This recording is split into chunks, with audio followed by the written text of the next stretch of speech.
কারো নাম পুরো বাদ গেছে। এই সমস্ত যাদের নাম বাদ গেছে তাদের কেন বাদ গেছে তা জানাতে হবে বিডিও অফিসকে, মানে নির্বাচন কমিশনকে। সেটা বিডিও অফিস থেকেই হয়েছে। সুতরাং তাদের কারণ দর্শাতে হবে, আবার তাদেরকে সুযোগ দিতে হবে, তাদেরকে হিয়ারিং করতে হবে, একেবারে পদ্ধতি মেনে এই কাজ করতে হবে।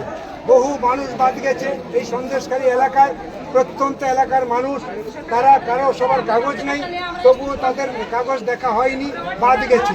আমরা এই সমস্ত মানুষের যাদের নাম ভোটার তালিকা থেকে বাদ গেছে, এদের প্রকৃত যারা ভোটার, এখানকার বাসিন্দা, তাদের নাম ভোটার তালিকায় তুলতে হবে। এইটা হচ্ছে আমাদের দাবি। যখন নির্বাচন হয় তখন আমরা বলেছিলাম এই নির্বাচন মানা যায় না, লক্ষ লক্ষ মানুষ ভোটার তালিকা থেকে বাদ। যারা সরকার তৈরি করে তারাই ভোটার তালিকা থেকে বাদ গেছে, কারা গভর্নমেন্ট তৈরি করবে? এই নির্বাচন অবৈধ। তবুও নির্বাচন হয়েছে, নির্বাচন কমিশন আমাদের কথা মানেনি। কিন্তু আজকের যে 27 লক্ষের বেশি মানুষ বাদ গেছে, এই রকম প্রত্যন্ত এলাকায় যেমনভাবে আপনারা এসেছেন, এইভাবে প্রত্যেকটা ব্লকে ব্লকে, অঞ্চলে অঞ্চলে হাজার মানুষ এইভাবে তাদের তালিকা থেকে নাম বাদ দেওয়া হয়েছে।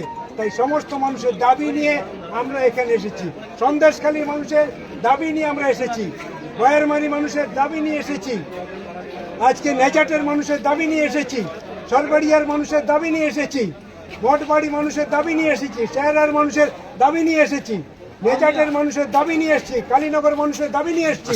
সেই দাবি পূরণ করতে হবে। আমাদের বিডিও যিনি আছেন, সেই বিডিও সাহেবকে বলতে হবে, কেন বাদ দিয়েছেন, তা না হলে তার ব্যবস্থা করতে হবে।